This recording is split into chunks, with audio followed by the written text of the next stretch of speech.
तो dear student, हम 10th class physics unit 13 का न्यूमेरिकल नंबर 7 अटेम्प्ट करने जा रहे हैं, जिसमें दो कैपेसिटर हमें गिवन है और ये पैरेलली कनेक्टेड हैं। तो पहले इसकी डायग्राम ड्रा कर लेते हैं।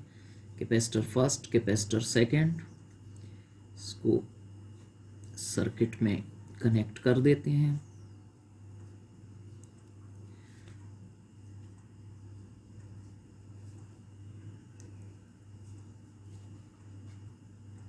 अब डियर स्टूडेंट्स, जब हमारे पास इस तरह पैरेलल केस ऑफ कैपेसिटर हो तो इसके लिए आपने दो फार्मूले जहन में रखने हैं कि इसमें कैपेसिटेंस इक्विवेलेंट फाइंड आउट करने के लिए C1 प्लस C2, तो फिर जितने कैपेसिटर होंगे पैरेलल में लगे हुए तो वो सारे आपस में प्लस होंगे।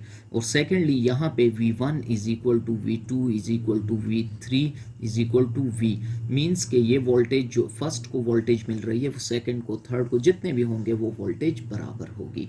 तो ये दो पॉइंट जहन में रख के हम न्यूमेरिकल की तरफ जाएंगे। सो गिवन डेटा,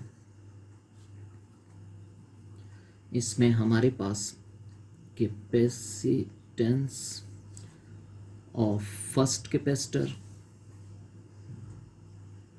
इसको हम लिख सकते हैं 2 पिकोफेराड है, तो इसको हम 2 इंटू 10⁻⁻12 फेराड लिख सकते हैं। और similarly capacitance of second capacitor, वो गिवन है 3 पिकोफेराड है, तो इसको हम लिख सकते हैं 3 इंटू 10⁻12 फेराड। अब वोल्टेज की वैल्यू गिवन है क्वेश्चन में, V बैटरी 9 वोल्ट है। रिक्वायर्ड दो तरह की वैल्यूज हमसे रिक्वायर्ड हैं, एक तो इक्विवेलेंट कैपेसिटेंस,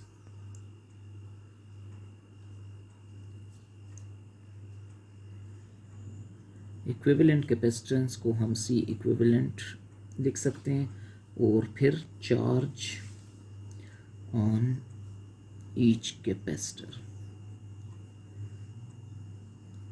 मीन्स के दो हमारे कैपेसिटर लगे हुए हैं, तो Q1 और Q2 दोनों वैल्यूज हमने बतानी होंगी। सोल्यूशन, जैसे कि हमने अभी डिस्कस कर लिया कि इक्विवेलेंट कैपेसिटेंस इस केस में कि जब पैरेलल हो तो ये डायरेक्टली ऐड होंगे। तो C equivalent is equal to 2 into 10⁻⁻12 plus 3 into 10⁻⁻12।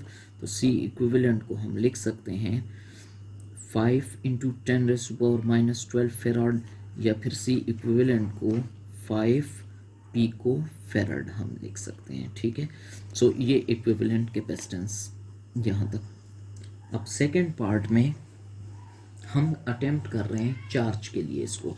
So dear student, जैसे कि आपको पता है Q is equal to CV, तो अब चार्ज 1 Q1 के लिए हम लिख सकते हैं इसको C1 V1। C1 की वैल्यू हम डाल देते हैं 2 इंटू 10⁻⁻12 इंटू 9, तो ये वैल्यू आ जाती है 18 इंटू 10⁻⁻12। ये Q1 है, चार्ज है, तो इसके साथ हम कूलम लिख सकते हैं। इसको अगर फर्दर आप लिखना चाहें तो 18 इंटू 18, और इसको हम लिख सकते हैं पिको कूलम्स।